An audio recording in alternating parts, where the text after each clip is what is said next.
Yeah, welcome to all our Facebook and YouTube colleague, friends, seniors, and junior who are watching online discussions under the heading of Live Pharma Coalition. Every month, LPC brought to you various pharma experts from the R&D, research and development, academic, QC, quality control, QA, quality assurance, marketing, sales, packaging, regulatory, supply chain, finance, HR, and training and other pharma direct and indirect departments. This will be enlighten the knowledge about the current happenings and the futures in various department and subfield of the pharma at a single glance. To begin with the online discussions today under the heading of the LPC-11. This is a 11th Facebook and YouTube live webinar.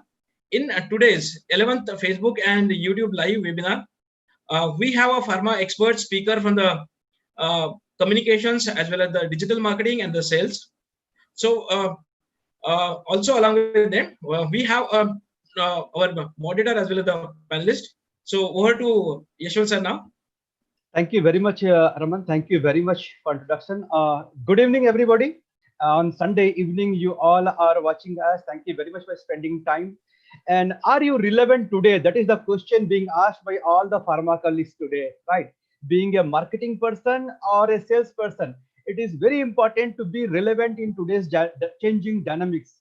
Landscape of marketing are changing as well as landscapes of sales are changing. So it is very, very important for us today to keep updated ourselves on changing dynamics and learn new things and also get ahead with the adopt the change very quickly. And keeping that in mind, in Live Pharma Coalition, we have come out with a unique forum today, Women Leadership in Pharmaceutical Sales and Marketing. Coincidentally, all the speakers and panelists of today are from the women group, and also that is why shows ki many of you believe ki pharma is male domain industry, but here are some of the leaders who have started from the grassroots level and they have achieved the top position in pharmaceutical sales and marketing, and they are here to share their journeys as well as the learning they have got in their journey. So it will be inspiration for all the ladies who have newly joined to the pharma industry and who are aspiring to join and create a big dent in pharmaceutical industry. That is what we have created this. And before we go ahead, a small disclaimer that Live Pharma Coalition is sole objective of Live Pharma Coalition is learning and sharing, and there is no commercial attached to it. And also the views expressed by the speakers and panelists is their individual views, nothing to do with the organization they are working for or nothing to do with the Live Pharma Coalition group. So this is a disclaimer, small disclaimer I want to say. And let me go ahead with the today's speaker. Today's first speaker is Ms. Kanchan Yadav, Marketing Manager, Radiology Unit in Bayer. And she is going to present on how to present a marketing story. Second speaker of the day will be Mrs. Aarti Vedamurthy. She is the head of India Corporate Communication and Marketing, Kelly Services. Along with them, we have panelists also, Ms. Pallavi Jagula, marketing in the Mega Life Sciences, marketing head area, Asia Pacific, marketing head Asia Pacific in Mega Life Sciences, and also Mrs. Augusta D'Souza, Vice President Marketing in Raptacos Bread. So a wonderful forum is there. Along with me, I have Mr. ICS Verma sir. He is the leadership coach and freelance trainer. He is also a member of Harvard Square. He's done leadership coaching from IIM Bangalore. So I hand over to ICS Verma sir to introduce first speaker, Kanchan ma'am, and I request Kanchan ma'am to share her screen. Thank you. Thank you. Yeah.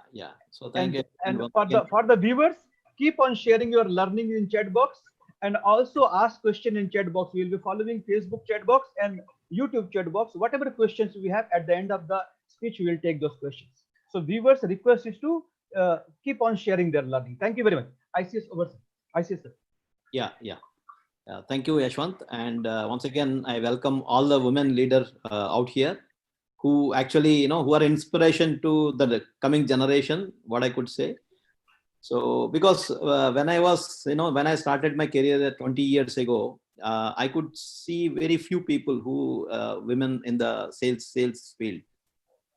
One of my colleague was, my classmate joined, and then few of my juniors, there was a girl who was reporting to me, but most of them worked for 6-7 years, and they could not able to go into the next levels like what we have done, or the women what we are seeing today. So today what we are expecting is, we wanted to see what are the opportunities that women have, and how they can explore this world of pharmaceuticals, so that it's not only just a male dominated one, but it's equally the opportunities for women. So with this, I am inviting Kanchan Yadav.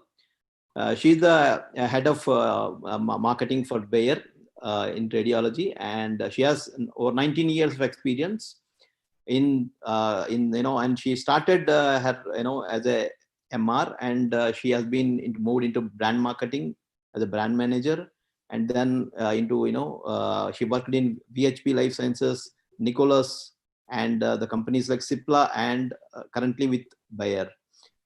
So she will take us through the marketing story. So I request Kanchan to take over.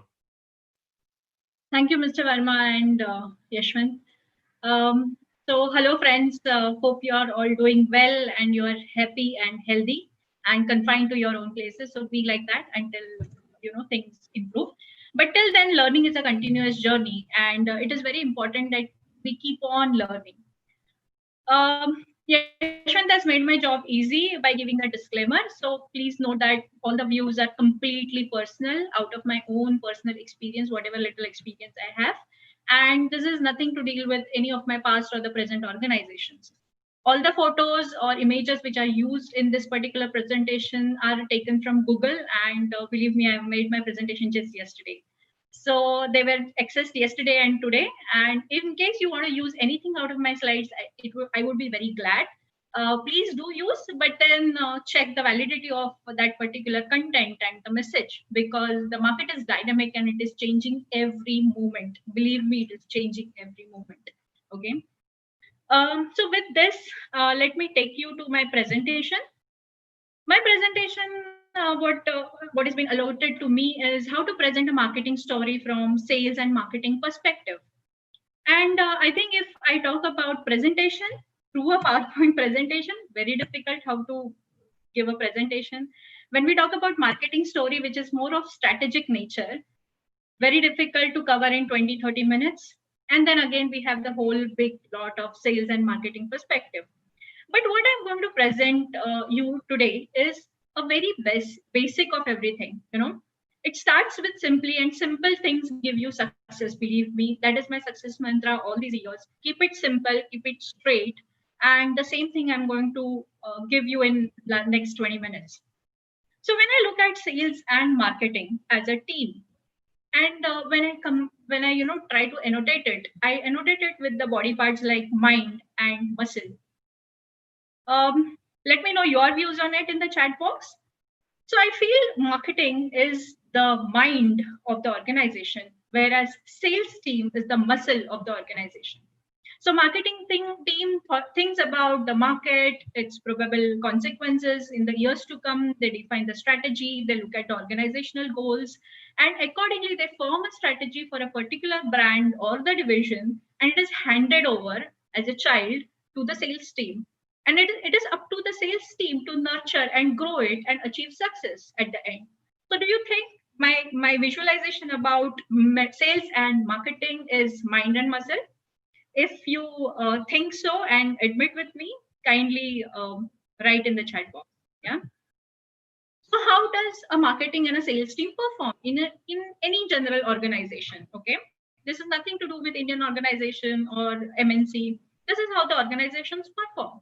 So organizations have their own goals, organizational goals, and that is conveyed to a marketing team through maybe a reporting manager, or the BU head, the business unit head, or the divisional head to the marketing team.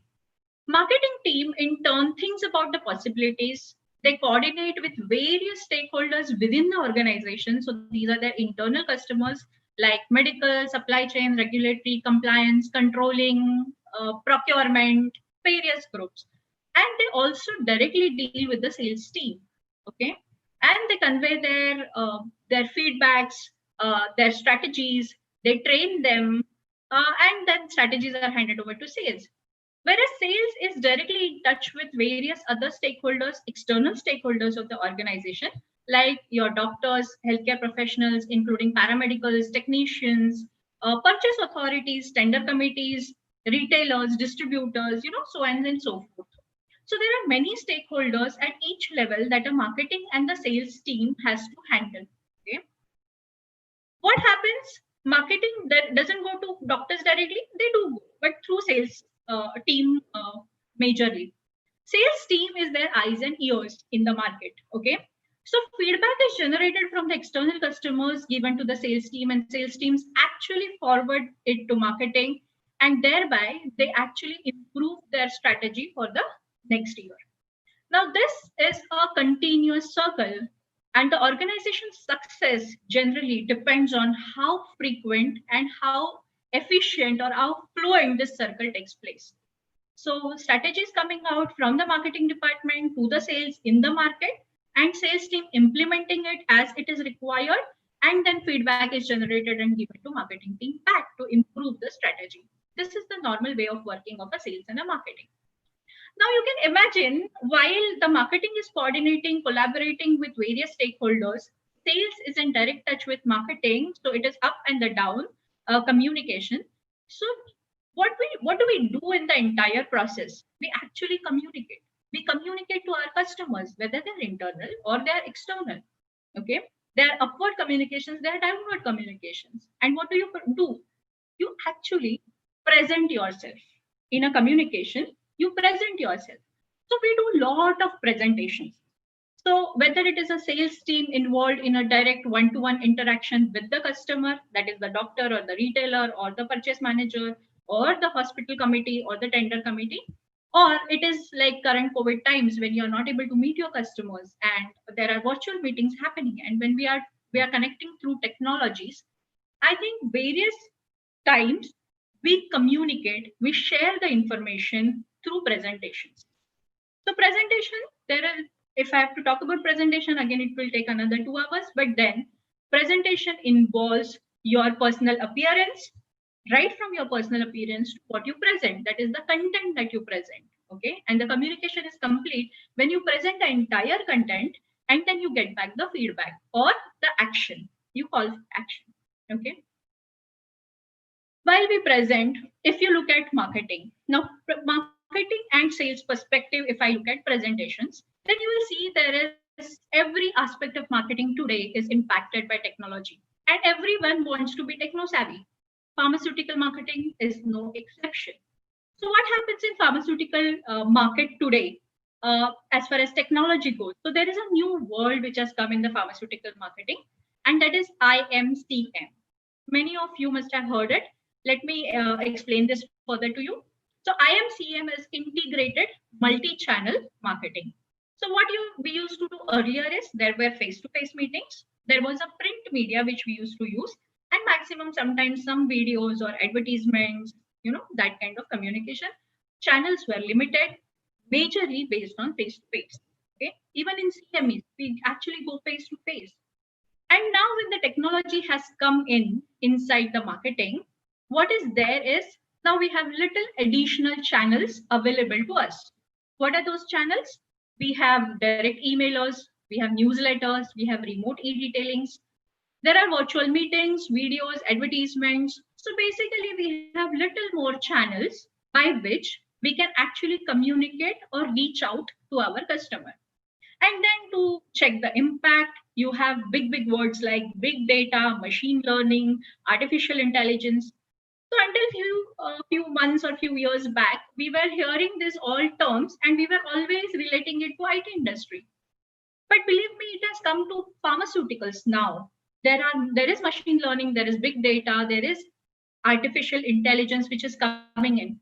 Now I belong to radiology. I would like to give an example of artificial intelligence. There are a lot of X-rays, CTs, MRIs happening worldwide. And there is some basic diagnosis. A basic chest X-ray will have a certain diagnosis. Now, that particular thing is being fed into a system of an artificial intelligence, and they are trying to make some portals by which they can actually give the easiest diagnosis, and probably the radiologist at that level, at the very basic level, is not involved. So you are saving on the time, and you are trying to improve the efficiency. Okay.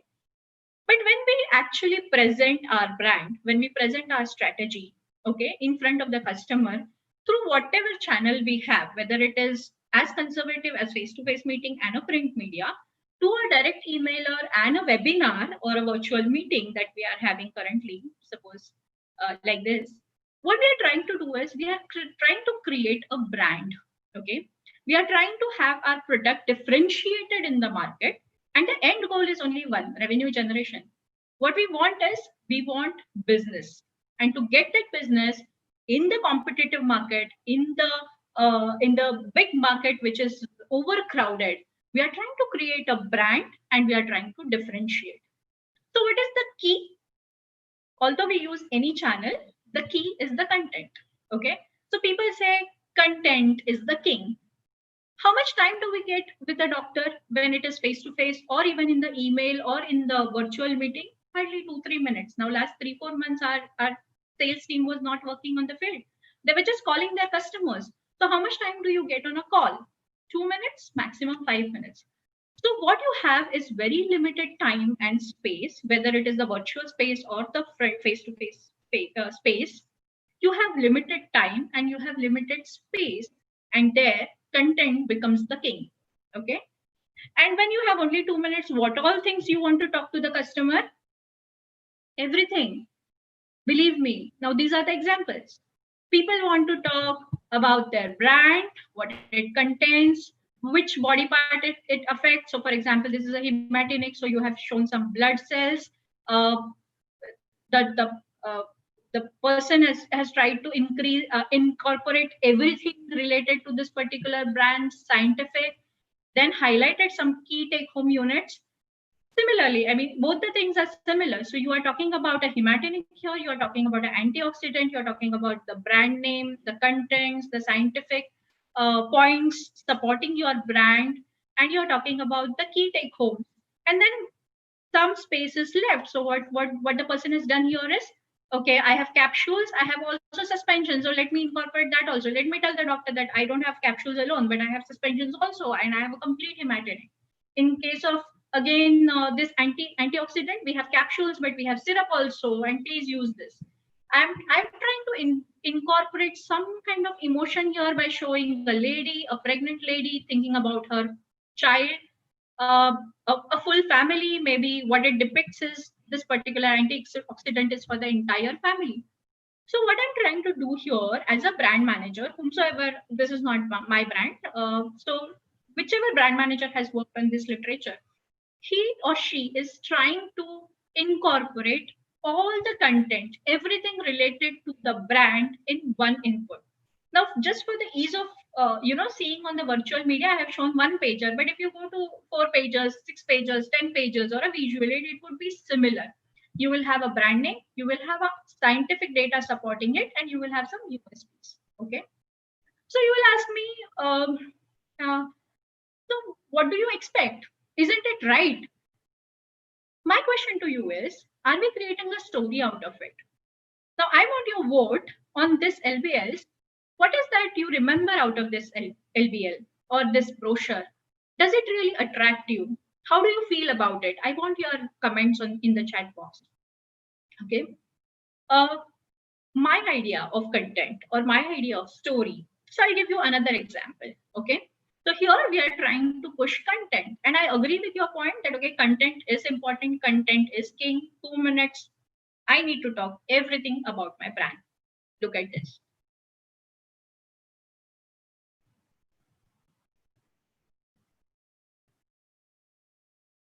So what do you see? You see a simple, plain brochure. Maybe it is a print, maybe it is an advertisement, it can go as an emailer. But what is the content here? just one image, only 2 colors, and only brand name. But is it conveying something to you? Are you understanding which brand it is? Or what does this brand has to offer to the customer? Yeah? So for me, yes, it is minimalistic, effective graphic design. And what it does, it is putting the customer in focus and offers your brand as a solution. I'm not here to promote the brand, so I'm not showing you, maybe you can see the brand name written here. But what I want to bring to your notice is content is important, but such kind of simplistic representation of that content can happen only when you really get into the subject or the theory. And you will be able to produce something like this, which conveys whatever you want to convey as a message, and very, very, very strong message. Okay. Of course, now this is only one page that I'm showing. You will say, okay, there should be data. Yes, there should be. So this must be the hook. So what we call this as the attention catcher. So anything that you do, whether you send an emailer, whether you print a brochure, whether it is one pager, whether it is advertisement, anything, what you want to have first is the attention catcher. Okay. Or in the marketing language, we call it a hook. Okay. We call it a hook. What can be a hook? A hook can be any challenge or current trend in the industry or the pain area which the customer faces, anything, but something which catches the attention of the customer. It is a trigger that has to be established to get the interest of the customer. Once you get that hook on whatever communication methodology or the channel that you're using, then you support it with the main content. What is that main content? You have the challenge defined and you provide the solution. And what is the solution? It is your product. So you talk about your product benefits, your services, you as an organization, what do you support with the customer with in terms of your brand benefits? What is the efficiency, efficacy, safety, anything, blah, blah, blah, whatever you have, you can just add it on to it. Okay. And then go beyond. So when you look at a communication, a customer communication is generally like a human body.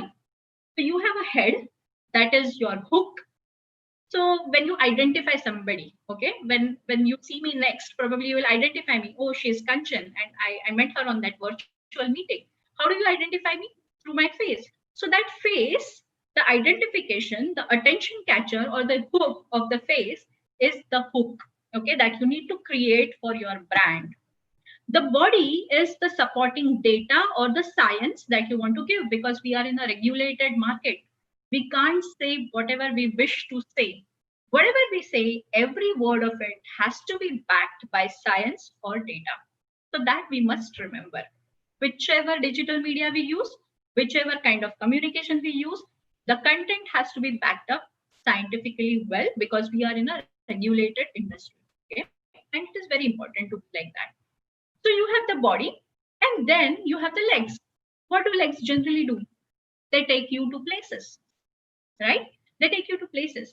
So what you have to do is you have to explain your consumers or the customers that, see, my brand is solving your this particular stated problem. But if you associate it with me or my brand or my organization, I can take you there. Show them the future. Show them what is beyond the brand and the current brand benefits that you have.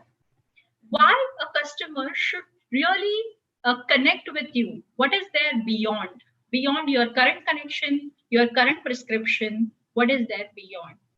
So my friends, please remember this. This is very simple. This is very basic, but very, very effective. And whether you are in sales or whether you are in marketing, this is going to take you places. Believe me. Let me give you an example. Okay. Let me take you to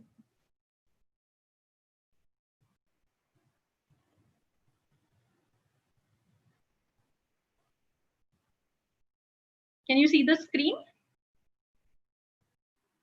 Yes, we can see. Okay.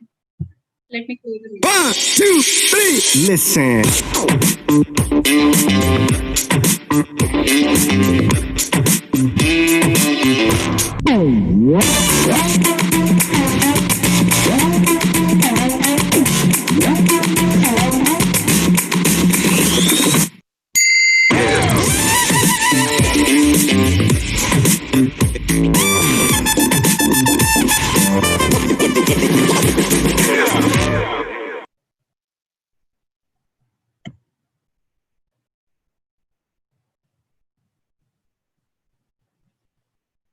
I want your comments in the comment box.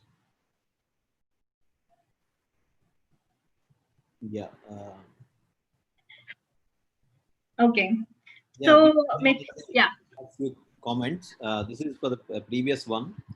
Okay. For the content, Shilpi was saying that I think we should discuss only the main points, Later. whether it's 1 or 2 liners, so that we can do begin. Okay, maybe little later because I want to discuss the video with them. So. Acha, okay. I think they will be okay. Comments. Yes. Yeah, you can go ahead. Probably we'll take the questions at the end of the session. Sure. So I was talking to you regarding the head and the body and the legs, or the hook and the solution and beyond it. And this was the advertisement for a problem, a medical problem, men's hair loss. Okay. And you can see in 30 seconds video, they have stated the problem, they have given the solution, and they have also told there is something that you may not be talking. There must be some problem which you're not talking to your doctor or anyone. And then if that is the problem, please speak to us. Okay. So you can understand there was a provocation, there was an indication which was discussed, solution was given, and there was beyond.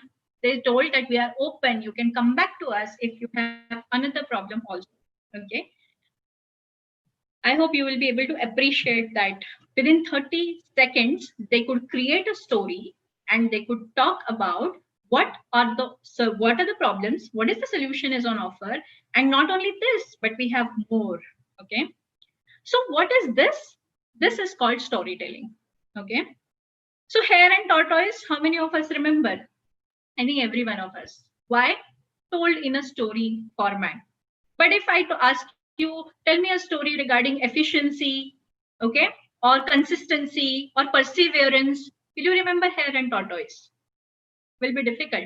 But when I say hare and tortoise, you remember it very clearly. But it talks about perseverance, it talks about consistency. So storytelling does have an effect. It is not a fad which has come in. There is definitely a science behind it. So we all are pharmacists and related to the science field. And we understand there are dopamines, there are serotonins, there are various neurotransmitters, there are hormones which are actually affecting the human body and mind very, very regularly. So there are these hormones which are released when you listen to a story. And sometimes they are good hormones, they are positive hormones like dopamine and like that. And then you get that effect in the brain. You actually enter that story. What are you doing without your notice is basically you are investing. You're investing your time and effort, of course, yes, but you're investing your emotions, which is making that impact on your mind. You're actually investing your emotions and things where you invest your emotions. You remember that particular episode as it is. Like we remember films. We watch films and suddenly we feel, you are the character in that particular film, and then you actually live it during that 3 hours of time. And that is what happens with storytelling. Okay.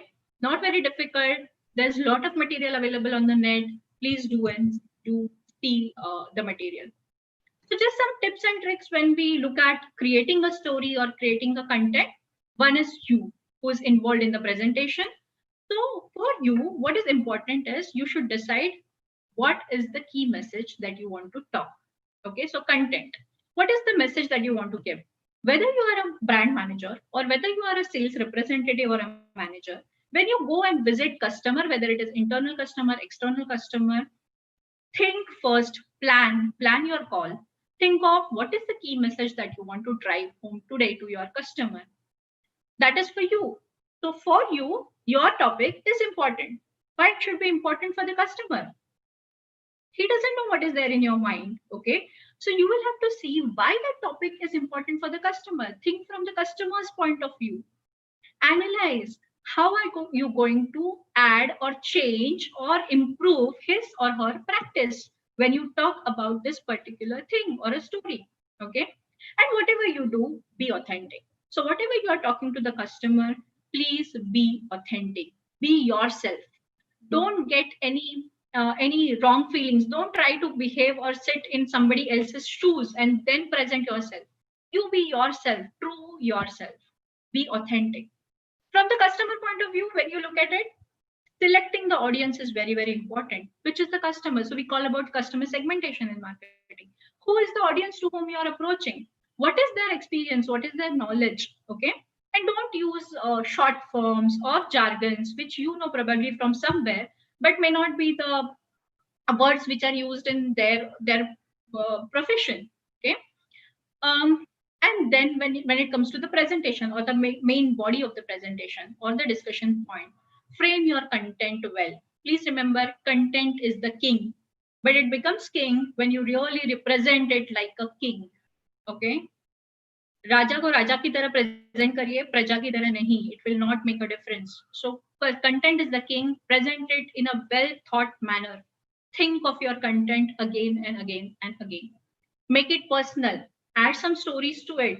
Use emotions. As I told you, when you invest your emotions, you remember things better and for longer duration. Okay. But of course, don't forget, we are in pharmaceutical marketing.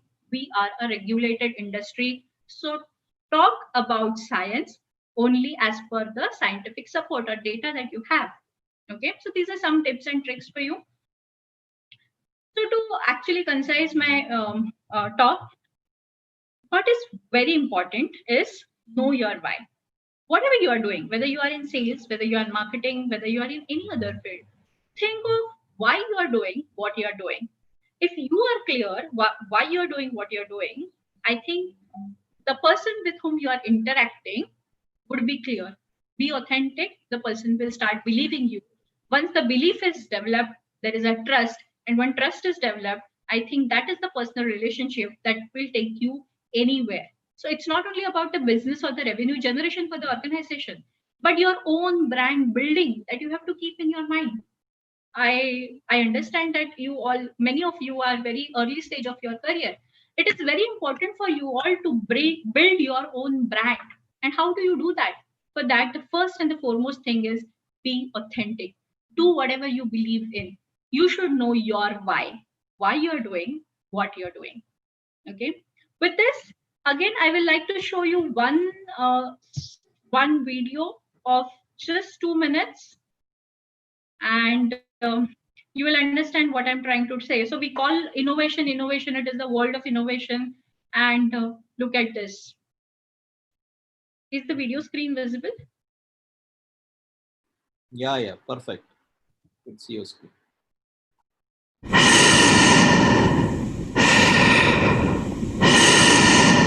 While 100 million adults in China are affected by COPD, less than 7% are properly diagnosed. Shortness of breath is commonly mistaken as a natural part of aging. So, to encourage early checkups, we turned a mobile phone into a self-testing tool. Introducing Breath of Life. Inspired by the traditional Chinese art form of blow painting, we collaborated with a well-known artist and a leading pulmonologist to create Breath of Life, a revolutionary new app for self-testing of COPD. Housed on WeChat, China's most popular mobile platform, the user simply picks a tree style and flower color. And when a deep breath is forcefully exhaled, an artistic blowing ink style tree grows. COPD is determined by the volume of breath blown in a second versus total volume. The microphone on the mobile records the sound of breath to produce a sound wave. By using the height of that sound wave, we developed an algorithm to create the figure of a tree. The size of the tree represents the user's approximate lung volume. If the result is lower than 70%, a hospital checkup is recommended. Users can even share their bespoke tree on social platforms to encourage others to take the test.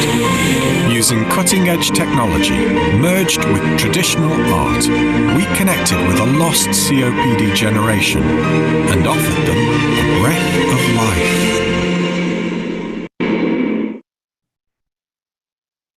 Great. I hope there was no, you could see the entire video clearly. So when I was saying that we should know why we are doing what we are doing, and when we say there is innovation, we have to do new things, there is technology, look at the way technology is being used. There's virtual diagnosis happening. This is the next level.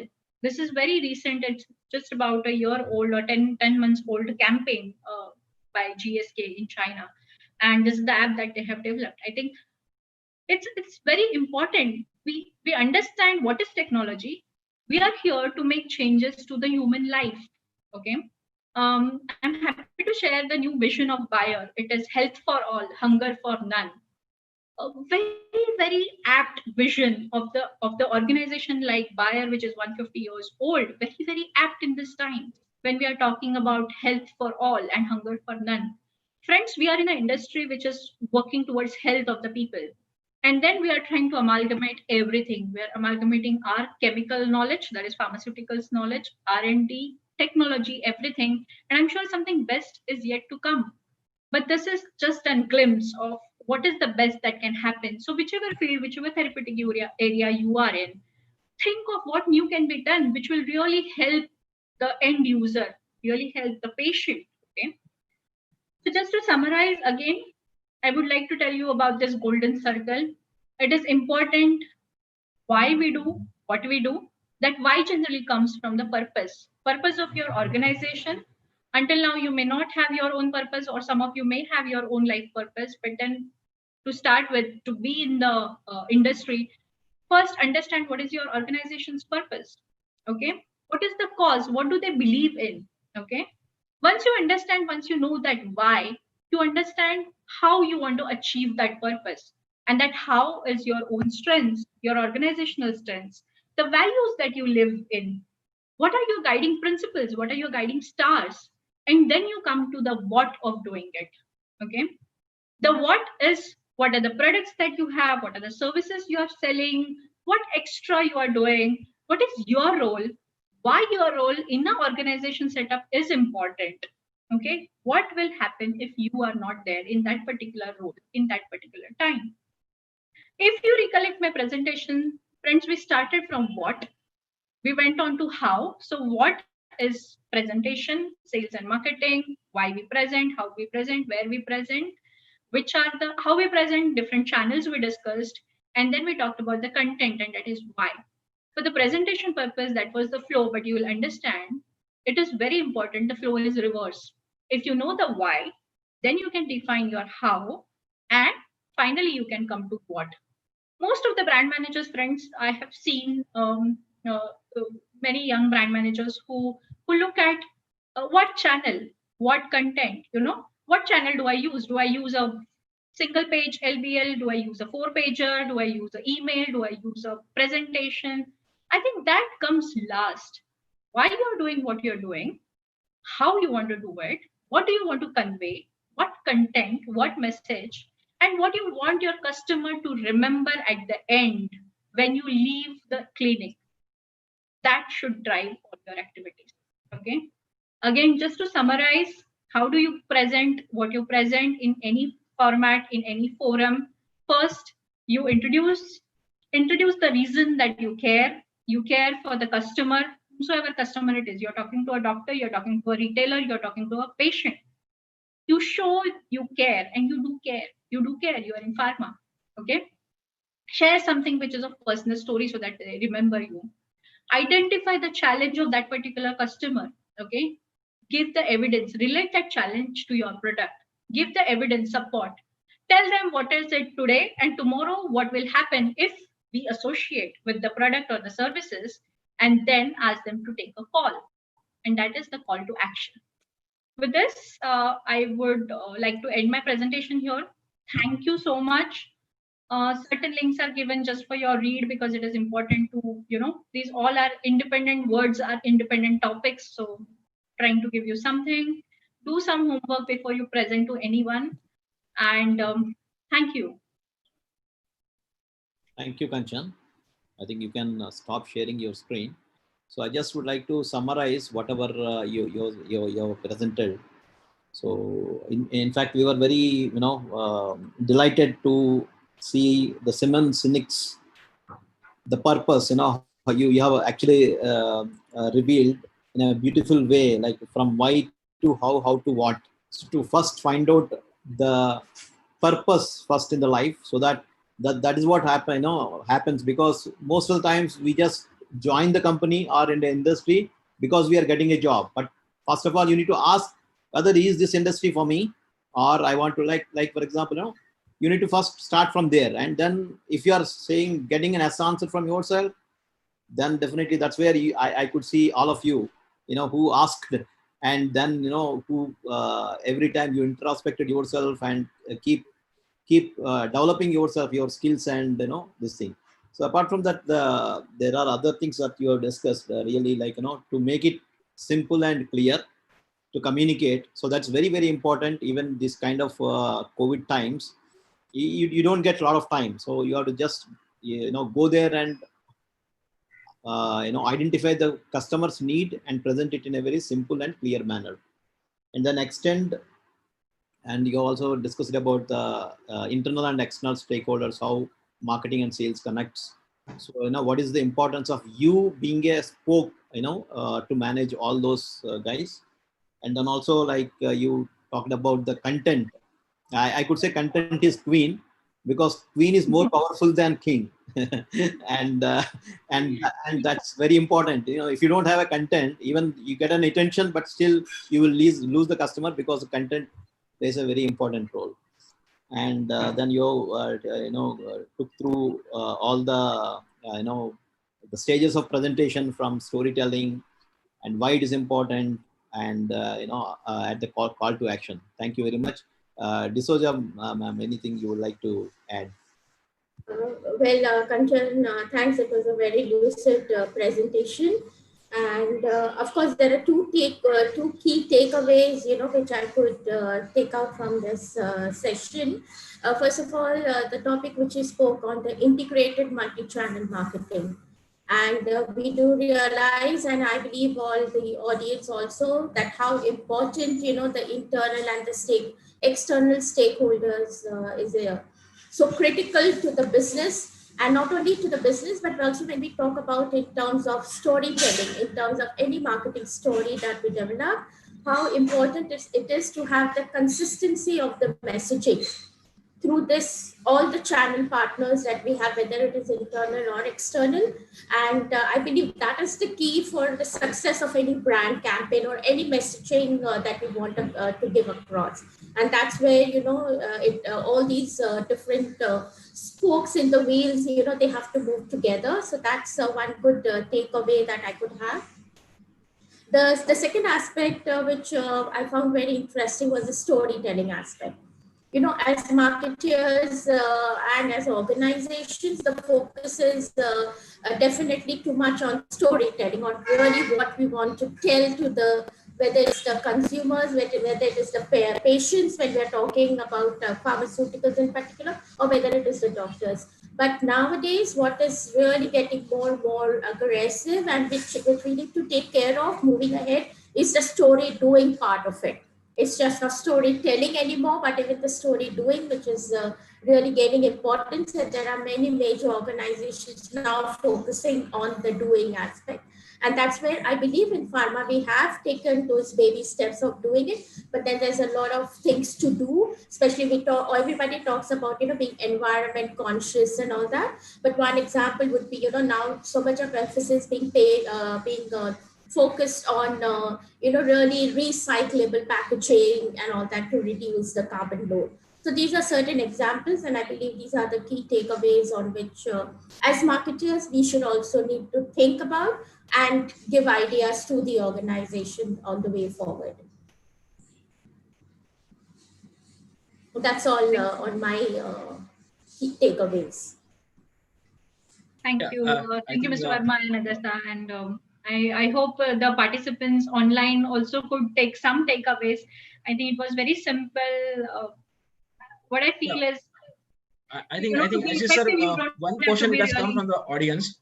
Yes. In the audience, Vinod Vaswani, He is also a part of our the LPC. So he has asked one questions to Kanchan. How to increase the brand recall, as most of the companies are sending the digital communication to the doctor who has limited time. Okay, so as I said, content is king. Okay, so you need to really identify what is the pain point at the doctor's level and what your brand really offers. It is also said in marketing that any message which you pass on for first, second, third time may not be even registered or looked at. It is a number seven principle in marketing, what we call. So any message, it has to go 7 times in a row in the same fashion, so that at least it will be registered somewhere in the customer's mind. So I think what is more important, there are two things. One is the content, what you are talking, and secondly, how frequently you are talking. These are the two things I think we should keep in mind and accordingly plan. So it's not that today I'm talking about efficacy, my next communication I start talking about safety. It will never work. If you're talking about efficacy, keep on talking about efficacy, which, the way it will actually catch hold of the attention of the customer. And then you will see the results. Yeah. So there are the various comments, good comments from the audience on Facebook. So out of that, maybe Yaduraj Sharma, he has commented very well. Shilpi Vijit Kumar, she is also participating into various ways, along with the Vinod Vaswani. So what the comments they have given onto the visualizations on the marketing and the sales, there's go hand to hand, and it shows in the muscle and the strength visuals. It was very nice visual that he has said a good comments about it. Shilpi has asked the question as well as given the answer in a short time. 1 or 2 lines should be go properly to a doctor, so it will become the very effective communication. So thank you, audience. Keep asking the questions. We'll yeah.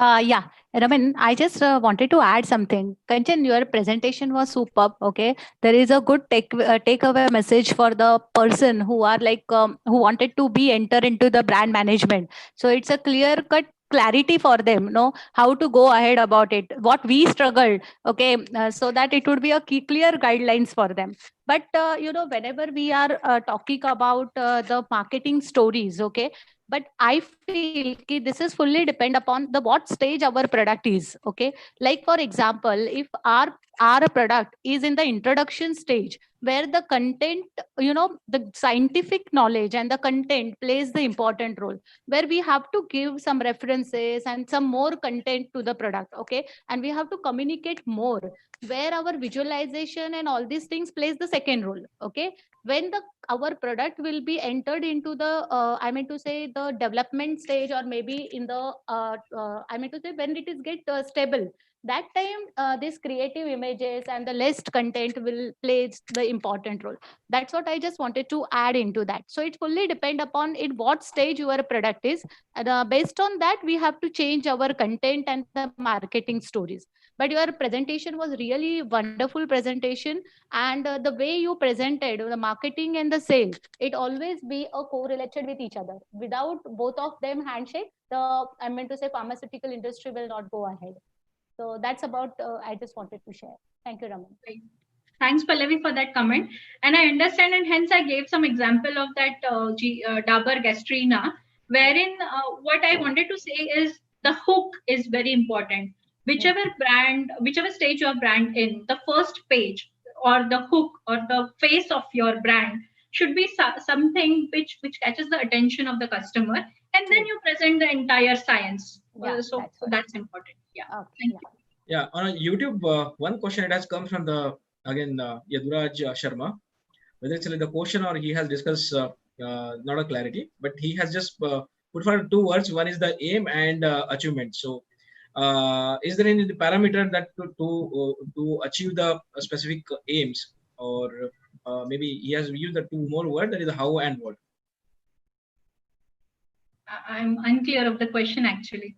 I'm also confused, but I will just read it. How and what should be the aim at the achieving our objective? So how basically, if you look at from the IMCM perspective, okay, let me give it a IMCM perspective, and we have multiple channels and we want to choose, okay, Then you must decide what you have, okay, why you are doing what you're doing. Is the first question you have to ask. You are reaching to a customer. Why are you reaching to that particular customer? What you want to really achieve out of that particular customer? Okay. So segmentation does play a role. So we generally segment them as per their work area and all that. But then what, how and what, when I say, you should understand that why I'm reaching to that particular customer. What do you expect out of the customer? To get my desired results, how should I reach to him? If the customer is always busy in some operations and maybe he is the one who says, okay, WhatsApp me, then I think we should value that. If he says, okay, don't email me, I never see my email, and then you keep on bombarding the customer with the emails, not a good strategy. Okay, so you understand which customer you are targeting, what is the outcome that you are expecting, and then decide your channels, whatever channels are available to you. Okay, and accordingly post a communication. Now, second thing is content, as I said. Suppose the customer is agreeing to your efficacy of the product, but he's not sure of the safety, and you continuously talk about efficacy. Will it result in business? Probably no, because he will say, I have been telling you, I want to know about the safety. You are talking to me about efficacy, and I'm already convinced. So try and understand at what customer stage, at what level of awareness the customer is about your product. Okay, if he's already aware about efficacy and want some clarity on safety, then I think what you should communicate to him is safety. Even if probably your brand manager has given you all efficacy material, you as a salesperson should go back to the brand manager and say, look, my doctor is there, he's convinced, I have already convinced him on efficacy, now I want to convince him on safety, please give me some material, some backup data to convince about the safety. I think that should be the approach from the marketing and the sales point of view. Yeah, we'll go on to the now the next presentation. Yeah, we have one more question. We have one more question, Kanchan, from Ashwin. So in current COVID-19, when the brand communications are remain same, because you are not producing the new things and all, so mode of communication might differ, but how to create differential in brand when compared to competitor? So that's what his question. Now, this is again, as I said, market is dynamic. It is current situation. This has come for the first time. So what we are currently doing is we are not producing any print. So print is completely stopped because it may act as a carrier of the disease. Okay. So first of all, what we have done is we have stopped print. Now, still you want to reach to the customers, and customers are already more busy with all their PPE kit on for the entire 8 hours or 10 hours that they are working in a hospital. It becomes very difficult for them to, talk to you or meet you. Initially, we all started doing webinars. Okay.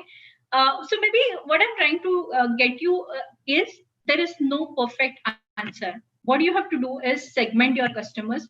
And this is the time when you should do micro segmentation. Understand what are the different very small segments that are existing, what kind of messaging they are required to be given, so that they will be interested, that hook can be generated, and you can get the desired results. But of course, it is a dynamic situation, evolving every day. There's no fixed answer to it. You have to identify your customer, micro segment the customer, understand the pain points, and put forward your brand, whichever channel the doctor accepts the best. Okay, thank you very much. I think we have few, but we can take it probably after the completion of the second topic. Sure, maybe thank you. members can also answer. Yeah. So now I request. So we have Aarti now. Aarti is there. Yes. Yeah. So now we have Aarti. What I could say, Aarti is a multi-talented. She has been, having 11 years of experience in different fields, and starting from education to healthcare to life science and pharmaceuticals. So she's a B Pharma MBA grad and worked in internationally in US, India, and she has been into, she is a specialist in communication in both digital as well as analog. So I request Aarti to take over the presentation. Thank you so much, sir. A very modest good evening to everyone here. And before I reach the end of the presentation, I would like to break the norms and thank the Live Pharma Coalition for giving us this opportunity. while learning, sharing, caring, etc. happens throughout weekdays, I know weekend also learning and sharing might be a little heavy on a lot of our audiences today. But hoping that the content, which is the king, according to my dear friend Kanchan, is still the king, and I keep people glued to their screens. So going ahead, so I was told to choose a topic, and being a very average pharmaceutical industry starter, just did about 4 or 5 years of pharma industry. Had my beginning as a clinical research BD personnel who used to conduct feasibility trials for the business development team at Zero. And then Panacea was the, so to say, the alma mater, which taught me what pharmaceutical industry is all about. I was gifted with good mentors who taught me the oncology business in specifics. So I never worked in general pharma. I started with specialty business, and the overall game and I would prefer calling it a game. The overall game in specialty business is very, very different from general pharma. And I'm sure seniors like Augusta ma'am and, Pallavi, all these people would agree that the healthcare practitioner to the sales relationship is very, very different when it comes to specialty business to general pharma. Now, stepping a little aside from pharma, generally marketing is the same 4 Ps. And when I say 4 Ps, I can even add a fifth P, which is PowerPoint, which is also a part of, be it digital or simple pharma marketing, or even the general sales and marketing, any lingo. I think there are 5 Ps to marketing, which is also PowerPoint.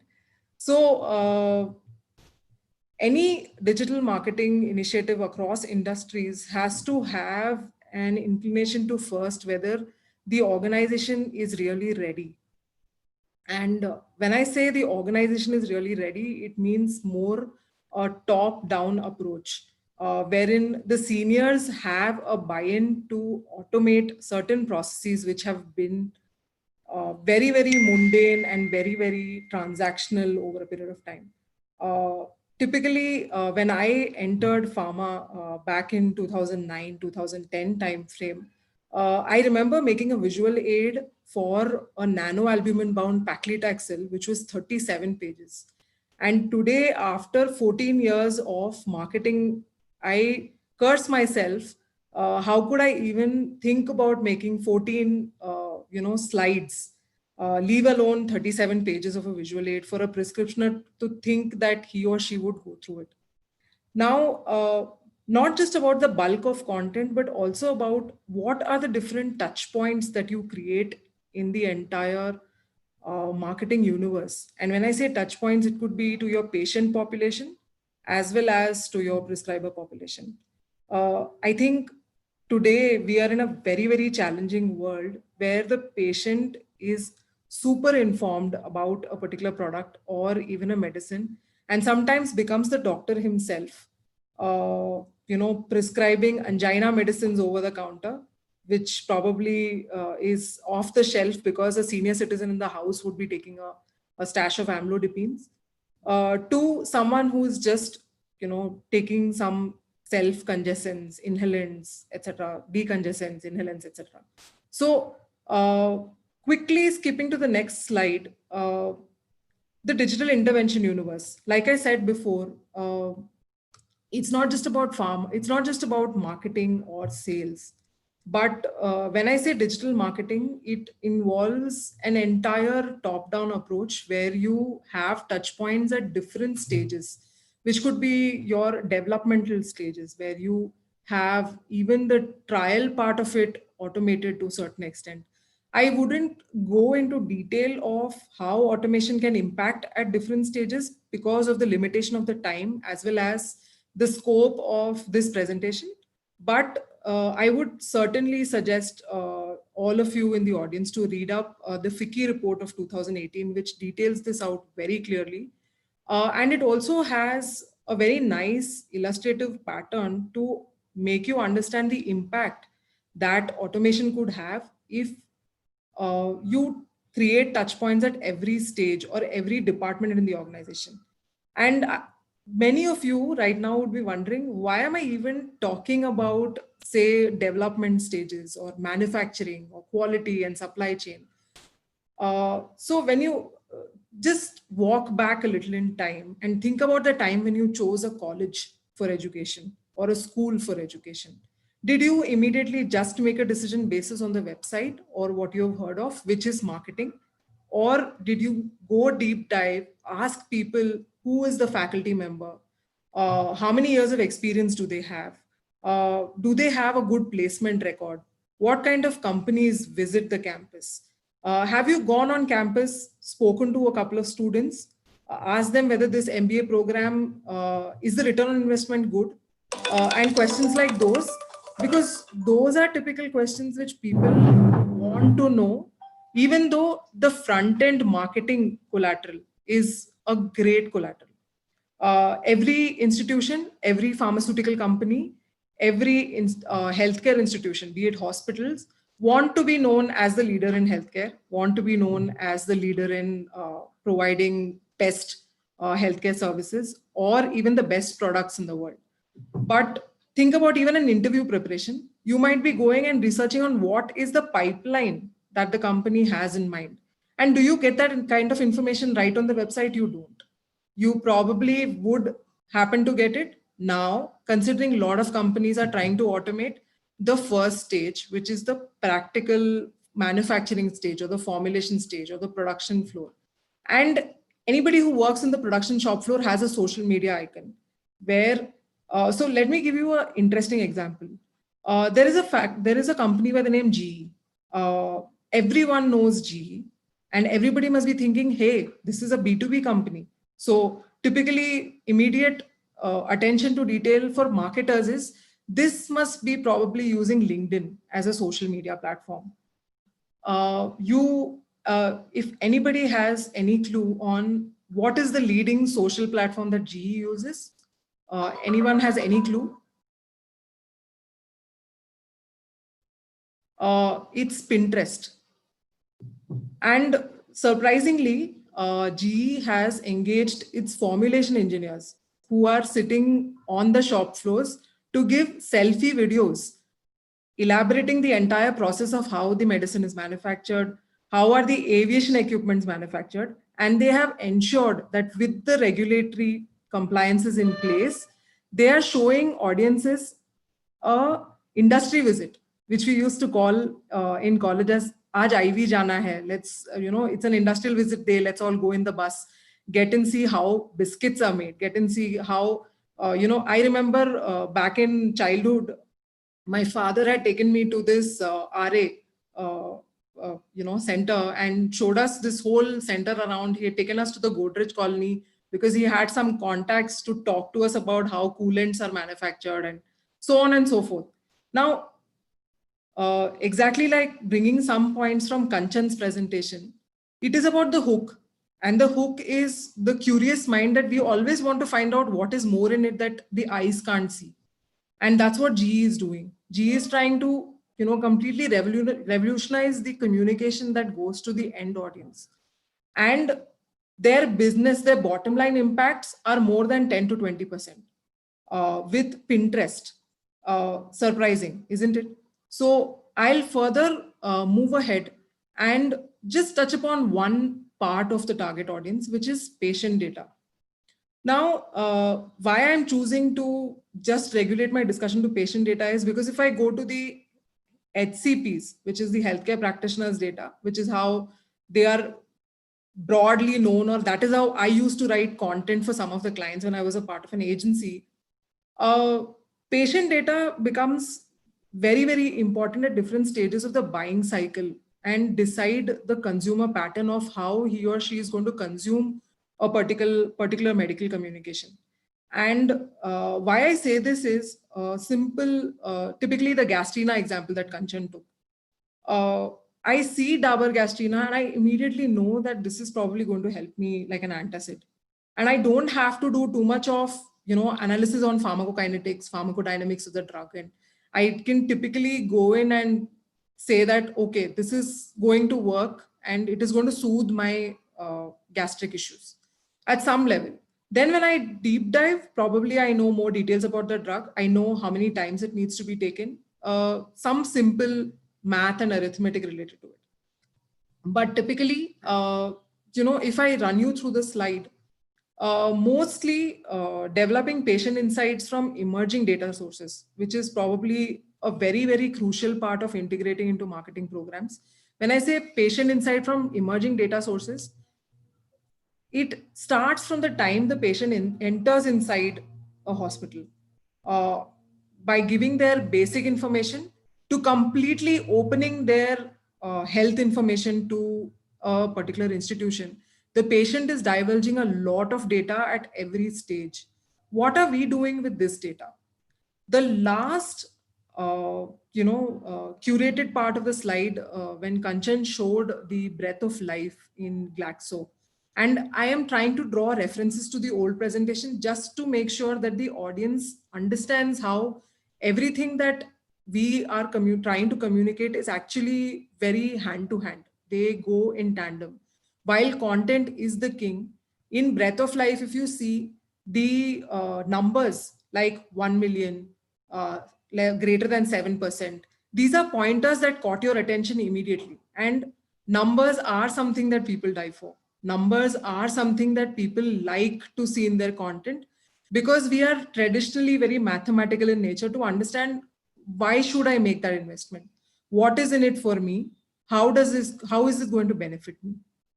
Now, skipping to the next slide, there is a certain tech adoption process that happens not just in pharma, but across the companies. And which is why I think, although my stint with pharma has been 4 to 5 years, I still feel there is a lot of semblance in the way a tech adoption process happens within companies. The first and foremost thing is the communication pattern. You as a marketer need to identify what are the touch points that you've already created, and what are the points in your consumer buying journey that you don't touch upon at all. So in today's world, when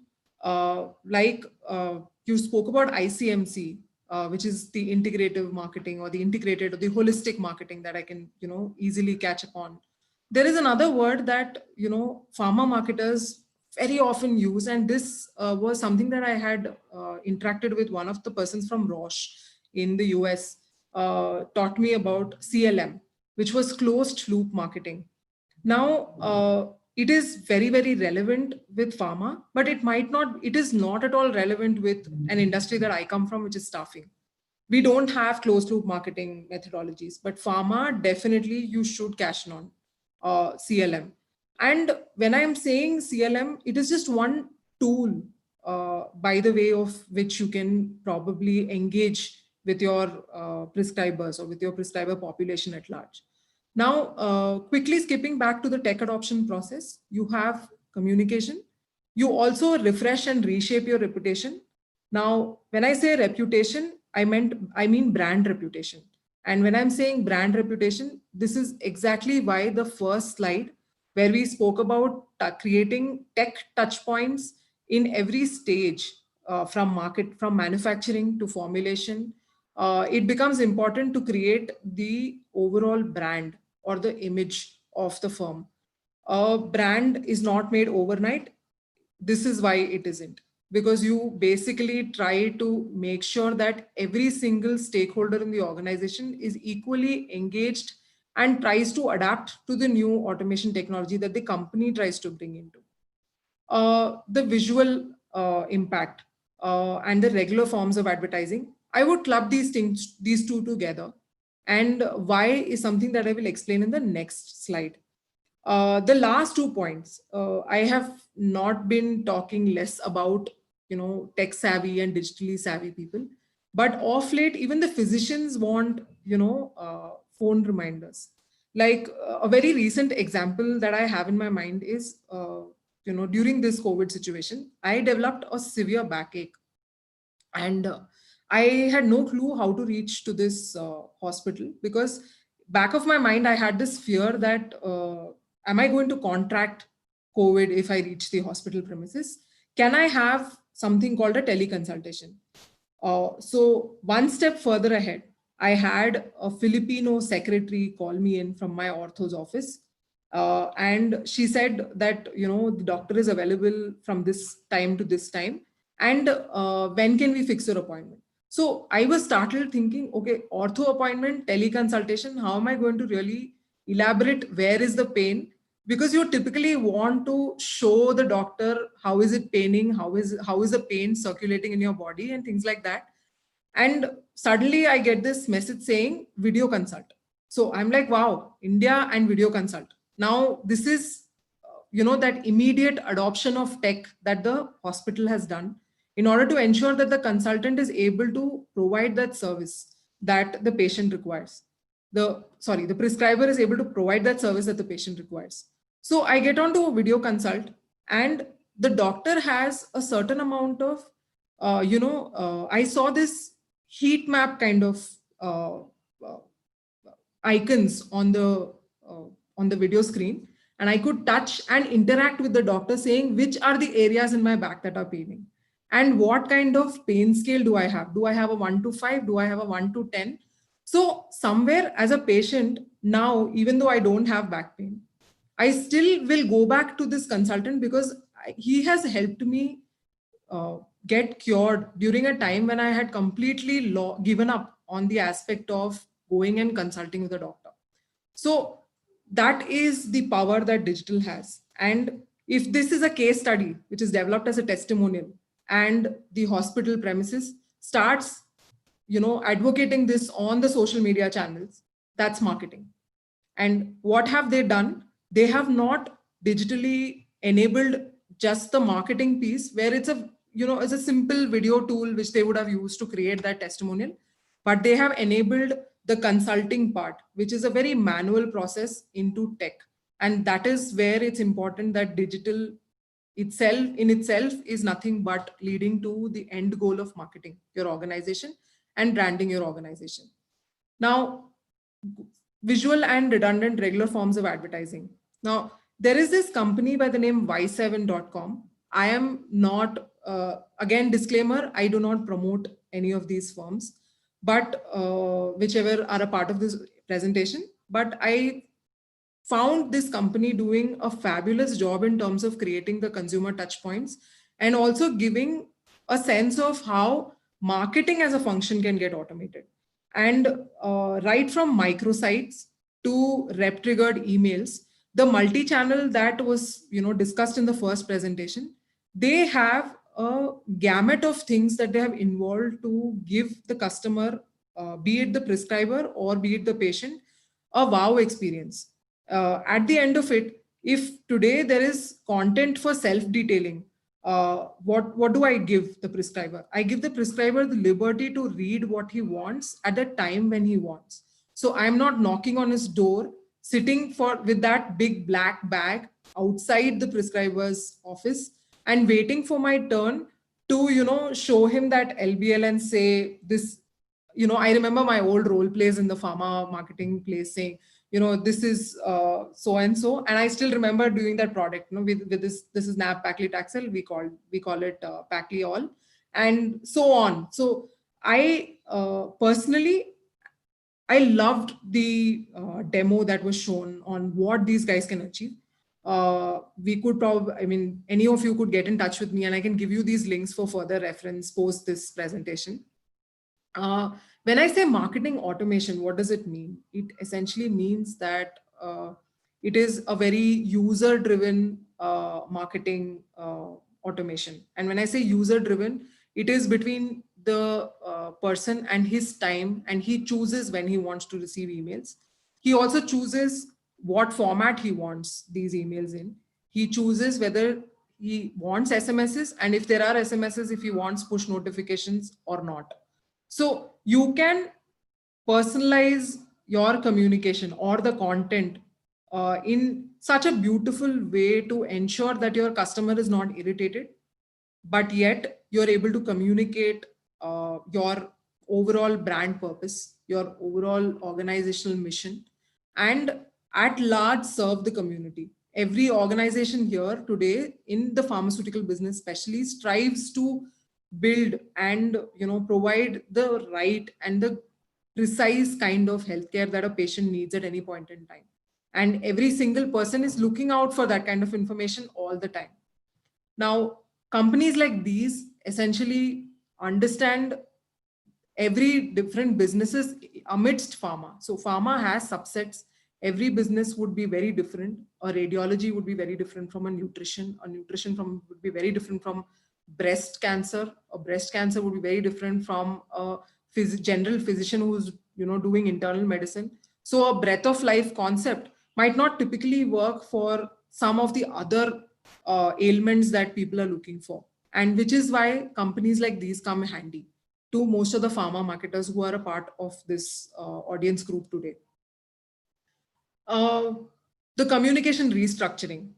Now, when I say communication restructuring, I like using like the 5 P's of marketing that I said earlier. There are 3 V's of digital marketing. Today, everyone likes watching videos. I'm sure most of the people who are here online right now watching must be somewhere would have felt bad that TikTok is banned. And why is TikTok such an entertaining medium? Because it was video. Because you saw people at times when you had social distancing and you could only restrain yourself from seeing your own family members. Well, keeping aside the emotional part that you always wanted to be with your family, but when it becomes a little overdose, you obviously want to see somebody apart from those 4 people or 5 people who are there at your home. And TikTok allowed you to do that. TikTok allowed you to see the talent that people had. TikTok allowed a grandmother who was sitting in a remote town in Trichy to dance with her grandson, and entertain you at the same time and go viral. And the grandmother would have never dreamt in her life that she could achieve 25 million views in 2 weeks. Now, that's interesting stat, and that's what video can do for your communication piece. There are tools like invideo.com where pharmaceutical marketers can upload their documents and change it into video format. You do not have to have a great expertise in making a video, but there are tools available online where you could upload documents and get your video churned out. Now, isn't that easy? And okay, I want to sound a little slower, but it's also a lot lazy.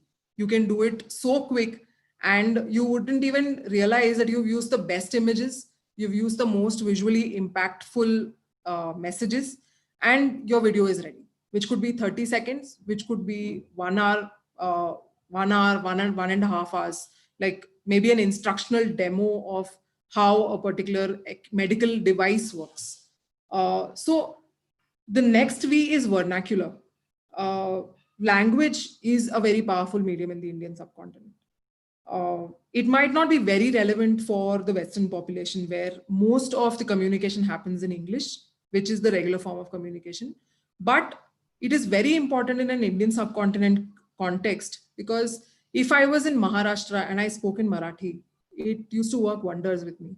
And trust me, that was one of the major inspirations why I chose Marathi as my second language in school in 6th standard.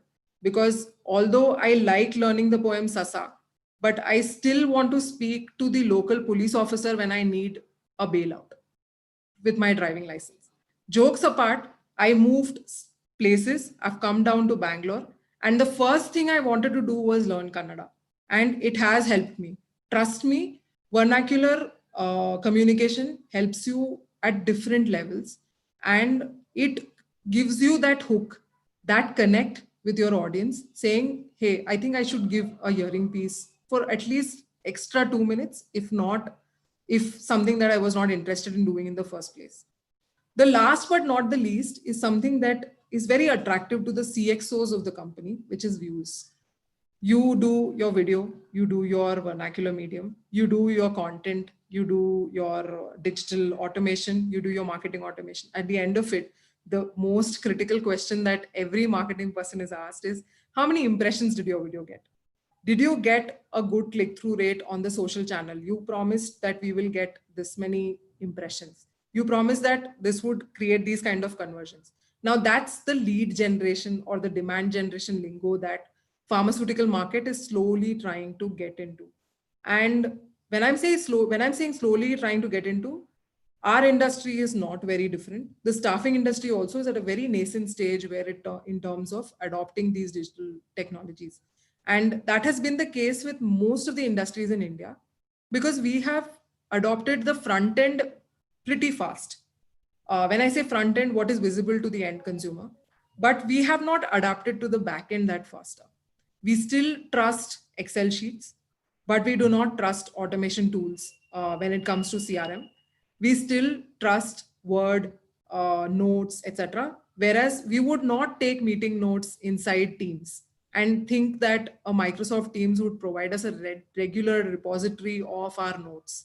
We somehow feel our information will get lost on OneDrive, but we like writing the phone numbers in a small phone book and keeping it inside the drawer, thinking that that is the safest place to keep your phone numbers and keep your data. I think it's a mindset, and slowly, steadily, if we try to change that mindset and go on to digital, then we need to be digital at every stage, and we need to ensure we have the mechanisms in place to maintain security as well. The next part of my slide is basically trying to give you in view of the examples of content consumption that happens in pharma. I have spoken largely about marketing, about the consumer in the overall economic space. But in pharma, if you so to say see, every person today who's a patient would have gone onto WebMD and read about his symptoms, whether they are mild or they are severe. If they are severe, the patient would have not read it himself. A relative would have read it for him, And if it's an acute symptom, then the patient himself has a time while he's driving down to the hospital to see whether it's a flu or it's COVID. And we're all self-detecting ourselves on Arogya Setu these days. That's nothing but digital adoption of the government to ensure that you are somewhere heart of heart feeling very safe that, okay, 200 metre के radius में एक ही patient है, तो मुझे Covid आने का chance कम है. And that is the kind of digital intervention that kind of gives that traditional mindset a rest and allows you to think that, okay, I am safe. Now, similarly, Google allows you to do WebMD. You have Patients Like Me, a website where patients share their referral stories about doctors, about how they recovered from various diseases, or how they are survivors. I remember one of my relatives had this problem called achalasia, and we had no clue what achalasia means. And at that point in time, Patient Like Me is the website which we referred, and we figured out who is this patient in the US who had undergone the exact same balloon therapy for achalasia, and what does the therapy involve, and what is the recovery time. And the doctor who had recommended this was a hospital here in Bangalore, who told us, why don't you go on to Patients Like Me and read this person's story? So what is the doctor doing? Basically trying to influence the patient's behavior of taking the service from that particular doctor. Now, everyone must be aware of Practo. Everyone is aware of, services like Portia. All these are nothing but digital interventions, places where there are incompetencies in terms of delivering it digitally. They're still retaining some manual processes. And I am not honestly a very big fan of completely getting rid of manual intervention, because ultimately it is very inhumane of an industry to become, especially a pharmaceutical industry, cannot have a complete disconnect from human beings or the humane touch.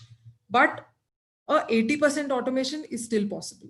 And what is this 80%? How do you determine which 8% of that 80% needs to be handled first? I'll take you through that in the next couple of slides. Now, the next slide is, how do you apply digital to your model of customer engagement? Now, at the idea level, you can apply it to the field force. You can apply it to payer information.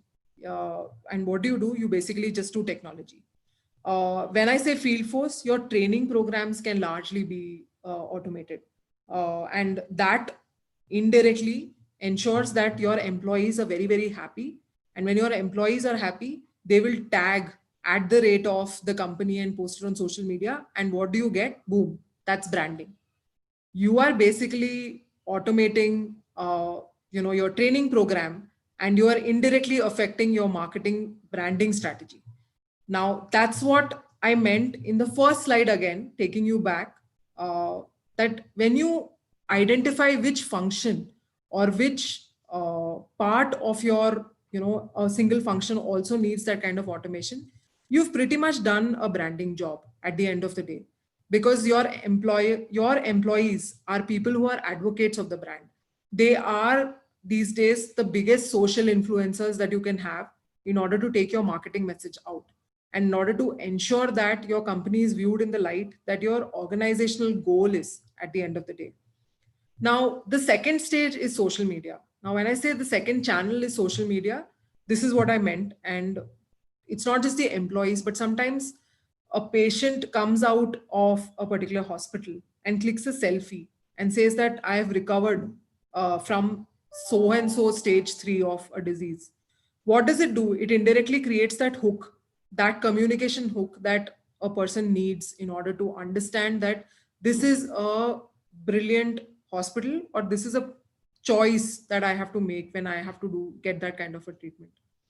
Now, mobile.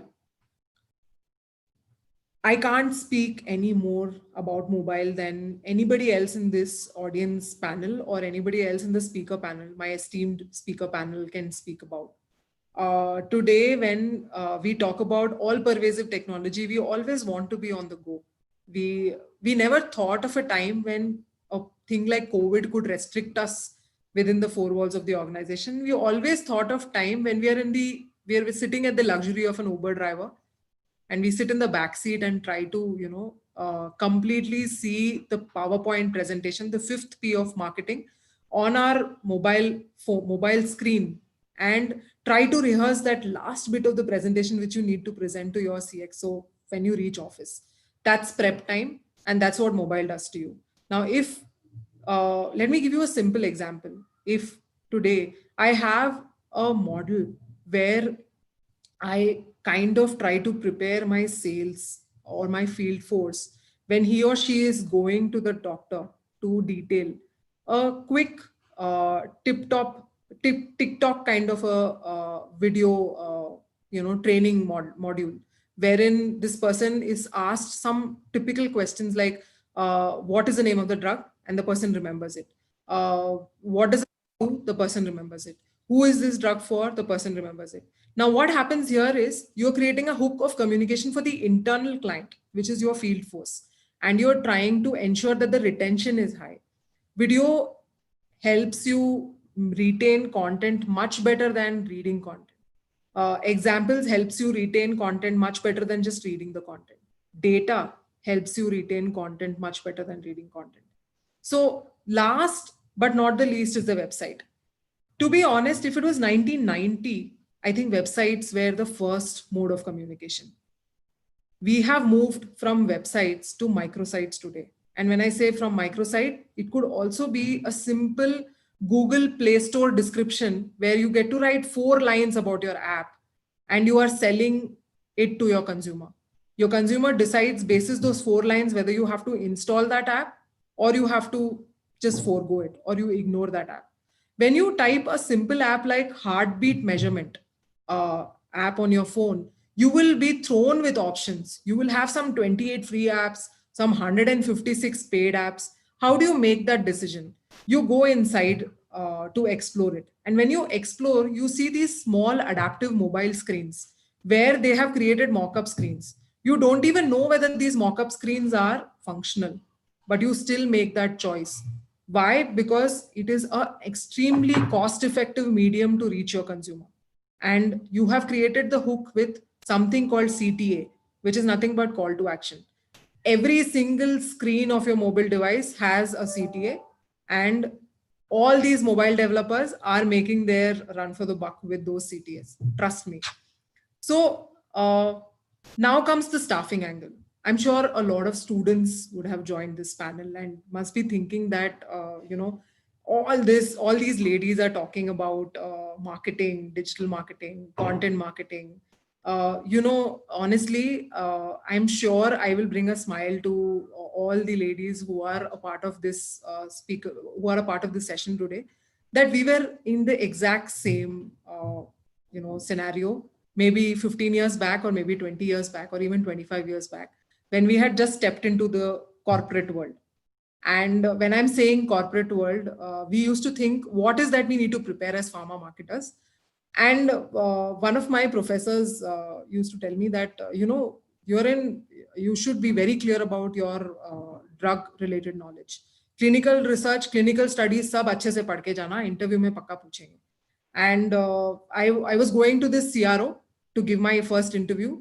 And the questions that I was asked was nothing close to the clinical research studies that I had referred to and I had mocked up in the head, thinking that probably she's going to ask me these set of questions. But I am not dissuading from the fact that you need to prepare on clinical studies, but I'm saying it has to be an all-round kind of, assimilation of knowledge that you have had over the period of time. You might have had marketing, pharma marketing, or, communication skills as just one part of your semester. Maybe I think second semester or third semester mein communication skills karke, there was this really chilled out classroom session that used to happen where teachers used to come and teach you pharmaceutical management. And trust me, those couple of sessions where you wanted to ram up your journals in the last bench, those were sessions where you were taught about how creativity is important. What kind of cross-functional domain knowledge do you need? When you do pharmaceutical engineering, what kind of back-end marketing skill sets do you need to bring to the table? What is leadership according to people? And when I say, the term leadership, it's a very close term to me, because it's not always necessary that if you're a leader, you have to lead from the front. Most of the leaders who have been very successful have been people who have led from the back.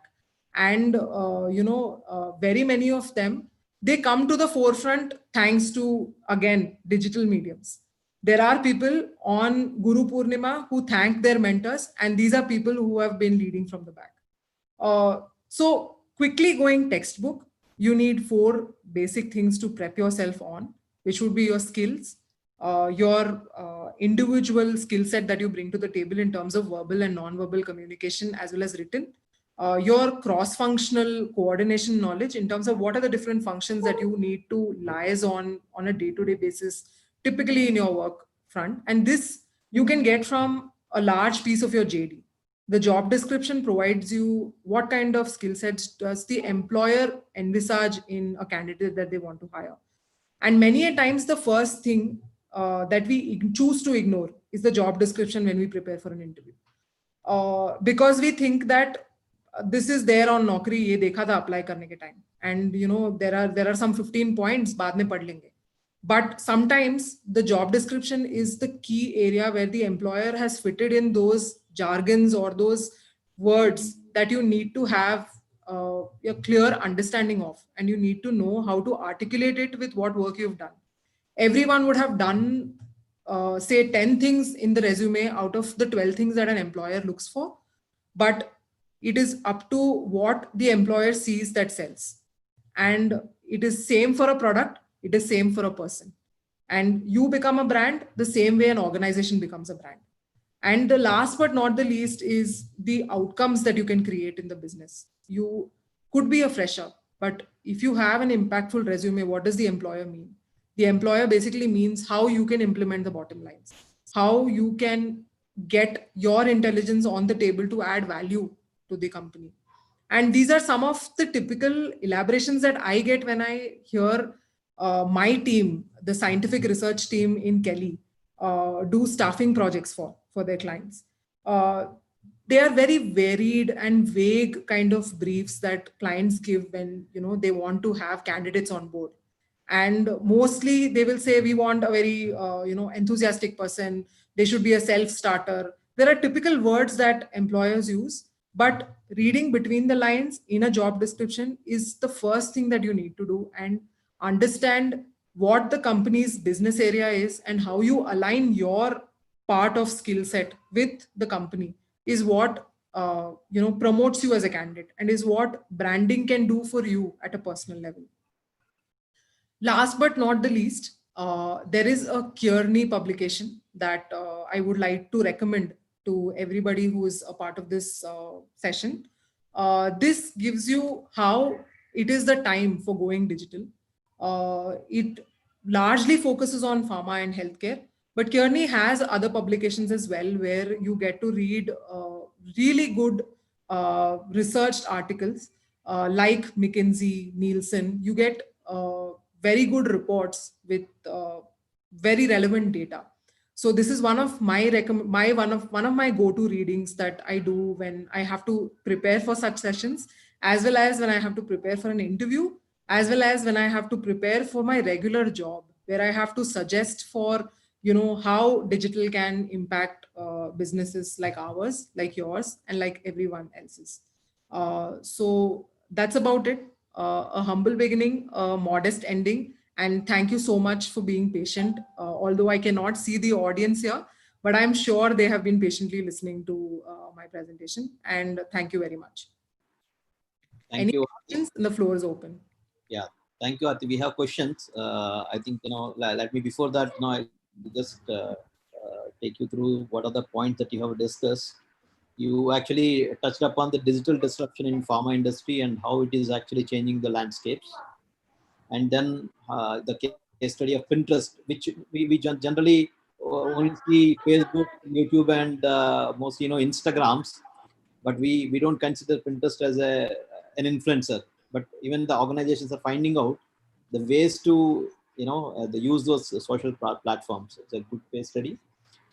And then how the patient data is useful for the pharma companies now to actually to take informed decisions. And we really loved the way you told that employee becomes a brand ambassador. Similarly to the company, and patient to the doctors. Now everything revolves like the moment you, because I also remember that when I finished a few courses in leadership and few courses on Google platform, I tagged Google, and even Google thanked me. So that's the power of the social media right now, and how the organizations are behaving, and the power of digital communication, which is the right time where Indian pharma has to take in, and the 3 V's which we really loved: the video, vernacular, and views, which help the marketing team to adopt and make use of it. So we have one question from Facebook from Yadiraj Sharma. So he appreciated the presentation, and he said that, do you see that this is, how this is relevant to Indian context? Because in US and Europe, maybe this is easier to adopt and all those things. But Indian context, would you love to hear the thoughts from your side or from the panelists, how relevant it is and how ready the Indian pharma to take these changes? So you can stop sharing the screen. Yeah. I personally would, not, recommend saying you go all guns blazing when it comes to adopting any digital marketing strategy. And that is very, very apt and relevant to the Indian context. When it comes to overseas context, they have certain established mechanisms in place where they can roll out these programs. And Yaduraj, when he says that, I am very sure he's cognizant of the fact that the infrastructure is in place. Whereas in the Indian context, a lot of infrastructure is still to do. And which is why I said, as an organization or as an employee, you need to understand the business problem. You can't directly adopt an e-detailing methodology if your basic field force who's going to do the e-detailing does not know how to operate a phone or is not aware of how to operate a computer. And this is quite possible. It's not ignorance or it's not demeaning the Indian population, but it's the accessibility that people have to these kind of platforms or these kind of tools. So typically in Indian context, the first thing that companies need to do is completely run an audit, a marketing audit, a digital marketing, or even a firm-based audit to understand where technology can be an intervention and how ready the organization is in terms of accepting that, yes, we need technology. Now, skipping back in time, not a very relevant example, but I was working in one of these organizations where the owner said, we will print pamphlets and brochures, but we will not have a LinkedIn company page. Because if people come and post negative reviews, who's going to handle it? And how am I going to save my brand from the bad reputation that I get because someone is angry because of something else, but he or she chooses to come on social media and comment something bad about the company? Now here, uh, he was unaware of tools like Hootsuite or ORM professionals who come handy to maintain online reputation. Now, that is the kind of skill set that companies could look at to freshers, to adopt interns, or to adopt Upwork professionals who are freelancers who can come and recommend you what you can do. And they will give you the value for the buck. It's available. And you run that audit, you understand whether your technology intervention is at a marketing level, or do you need a CRM in order to make sure that you're taking subscriber to the right BD personnel to go and elaborate, or you just automate your training function in order to ensure that your training is uplifted to a level where you're very sure that the conversions will happen in the chamber of the doctor. That's the little 2 cents that I have. Apart from that, I'm sure the seniors here would be able to address this in a much better fashion and more relevant. Yeah, Augusta and Pallavi. So what I request you, because you've been into day-to-day operations, including Kanchan. So how do you see the changes in the adoption of digital in the real-time scenarios in your current role? Yeah. Aarti, yeah, you are present. Hello, am I audible? Yes, yes. Yeah. Aarti, your presentation was really superb because whatever we learned within this 4 to 5 months, okay, it's all about digital changes, okay, because we are into this market for 15, 16 years and we are into ethical promotions, okay, where there were no digital, only few seminars, webinars we are doing digitally, but all the entire promotion, pharmaceutical promotion, now back of the mind is like detailing, no visual aid, brochures, printing media, okay, because all pharmaceutical industry is based on that material only. Even today's, this 4 month in the COVID situation, we really learned, okay, how the perception will get changed, okay, from the ethical promotion to digital one. It was like a tough challenge for us, okay, to make everyone aware about how digital plays an important role, where the customer means, what is digital, we think about customer more in the digital world rather than putting our concepts into their mind, okay. In ethical promotion, what we do the research, okay, then we design the strategy and we ask our medical representative to put it in front of the doctor. But in digital case, no, we have to identify the customer, I mean to say, we have to study the persona of the customer and then make the strategy which will be more successful. And I'm sure everything will get changed now, and the people will definitely adapt many methods of digital promotion in the pharmaceutical world. Yeah, if Augusta ma'am has some opinion about it, so she can also share it. Yeah, definitely. There are definite challenges when it comes to the pharma industry, and when we talk about digital, as you rightly mentioned at the beginning of your talk, Aarti, that the digital transformation has to happen top down. Okay, and that's a real challenge which, as marketers, we face, is that transformation, that conviction which is required. It's taken a lot of time. Not that digitally India is quite ahead, but when it really comes to its adaptation, especially in pharmaceuticals, it has been quite delayed, I would say. And COVID, in that sense, has come as an opportunity for marketers to drive the digital change in the pharmaceutical industry. Okay, then of course there are certain constraints in terms of the regulatory and how much digital you can go, especially when you're talking about connecting with the consumers. But what I can relate, where my previous industry, which was a food industry, okay, which is not as tightly regulated as the ethical marketing space of pharma that we're talking about. There is so much you can do, there is so much of opportunity to connect with the consumer. And as you said, there are so many various forums, when we're talking about, and especially to deal with products, which are for general usage, whether you're talking about a hematinic, and which are more of an OTX profile. There are so many wide opportunities to connect with mothers, to women, and to your specified target audience. So yes, there's a long way to go, to be very frank. And I've come back into pharma, and I know that again there are restrictions as far as e-commerce is concerned. Again, it opens up such a wide vista when we're talking about digital, and that's something, I would say pharma is still at a very nascent stage and just taking baby steps. And then in these baby steps also, there are so much of learnings. And one point you did also bring out is how technology, yes, you can drive it, but then again, if we just believe, at least when it comes to the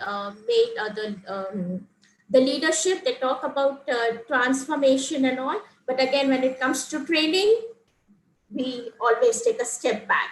So that transformation has to happen throughout, and there is a lot of investment also which is needed, which is not denying that, and that those are certain roadblocks which still exist. So yes, a lot of things to do, but really some very interesting things from your presentation I could find was that communication touch points, which you help, which I'm sure, which would very much be helpful to the audience over here as such, and I would like to have the source of that material which you share over here. That's all from my end. Pleasure. Yeah, thank you, Alyssa. So one more question actually to the panel members. So when it comes to the clearing the clutter, this is from Yeduraj again. So he says that MNCs has a good position. They know how to actually enter into the doctor's chamber when compared to the branded generics or the Indian companies. So what do you see? What are the possibilities that a branded generics can play in this digital era to make their presence feel in the clinic? What are the approaches that the branded generics should take? I think you answered a few of the this question, but wanted to add something to this. So, what should be the role of Indian pharma? If I can take the liberty of yes. suggesting an option.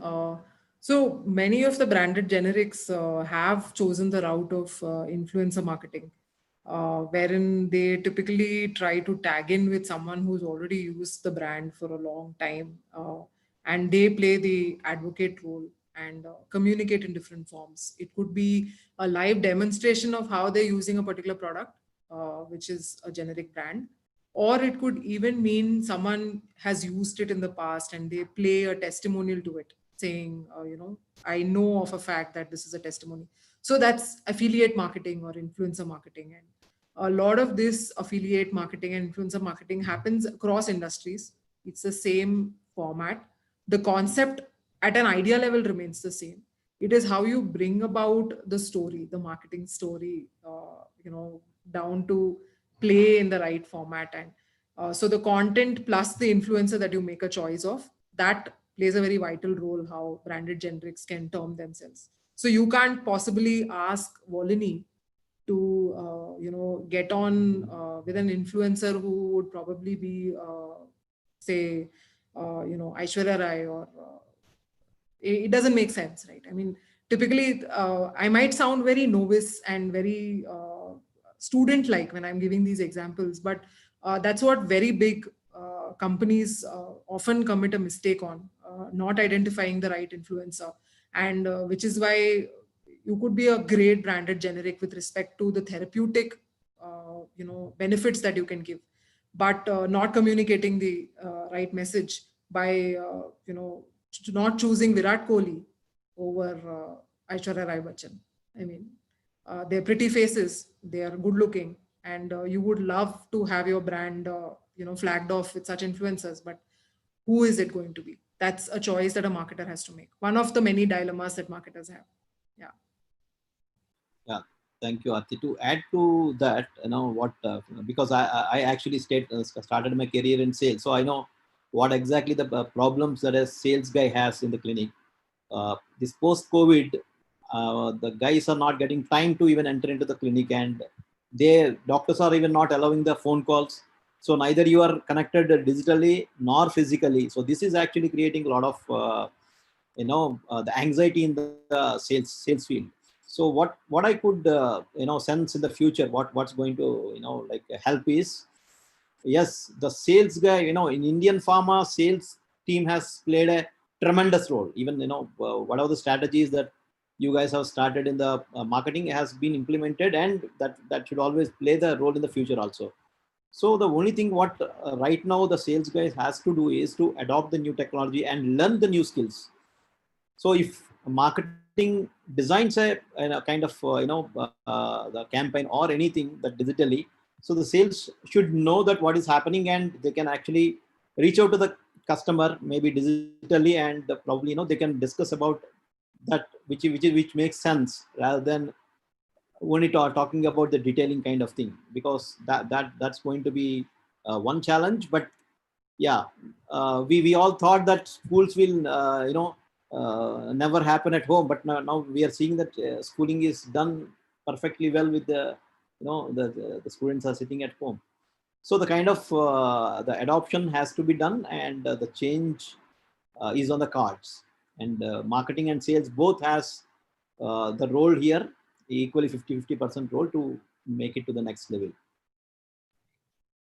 Maybe if Mr. Verma, I can take a chance of answering Yadurag's question regarding branded generics versus innovation products from MNCs.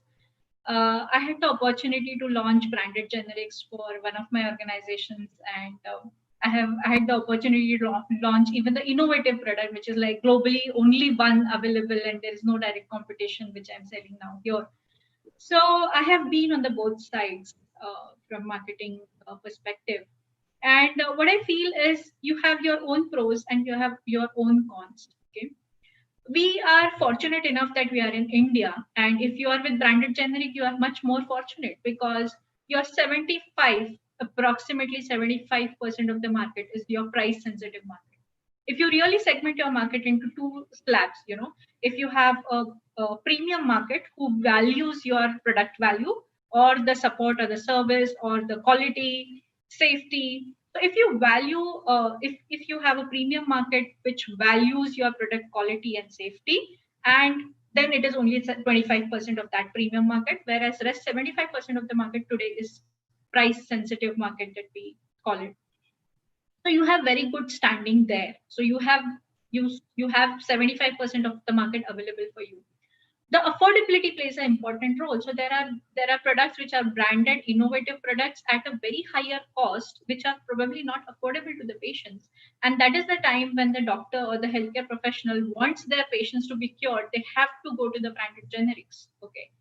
Looking at the regulatory environment or from the government perspective, I think you have a better chance to promote branded generics because the market is open for you. The government is helping the industry to work or get into the branded generics.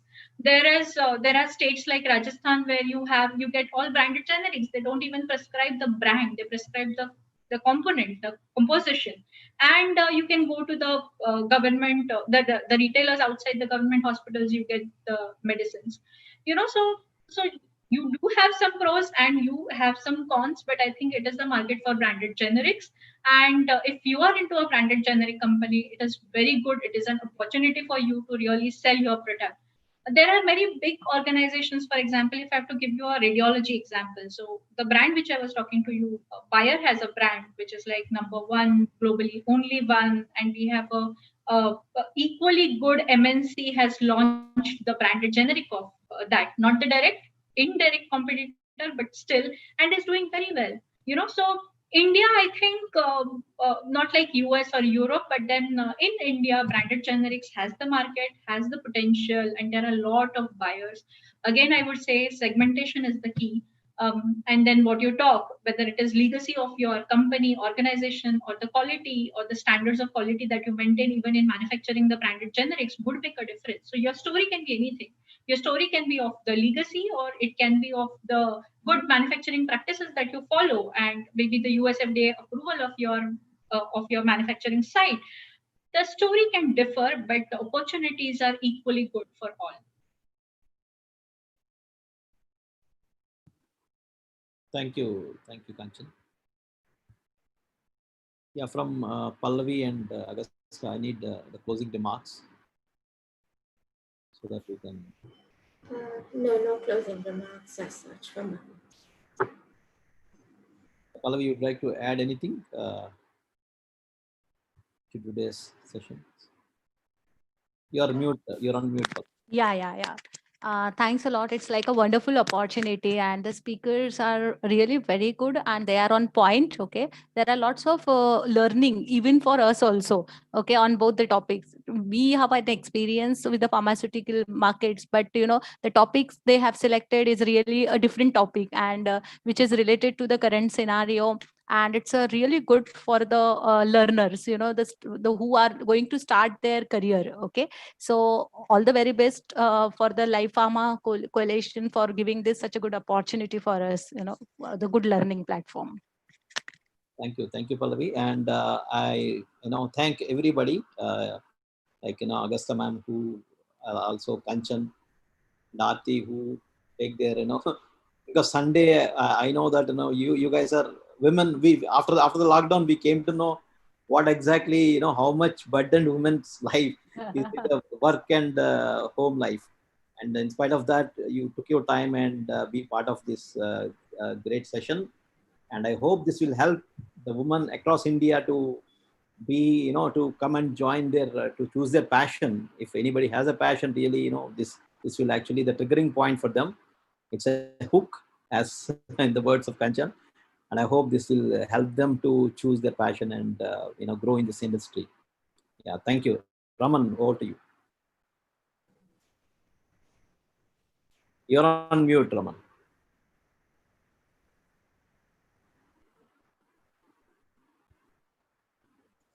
Am I audible now? Yes. Yeah. Yes.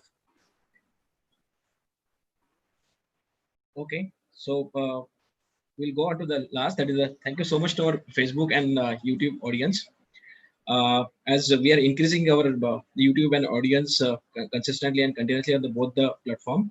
Thank you so much to them, as well as thank you so much to all the three speaker. Unfortunately, Hina, she couldn't able to join. Thank you so much, Kanchan, as well as Aarti, and well said by all our three panelists, Pallavi, as well as Augusta madam and Isis sir. So thank you so much. Here now we will end now. Yeah. Thank you. All the best. Thank you. All the best, everyone. Thank you, everybody.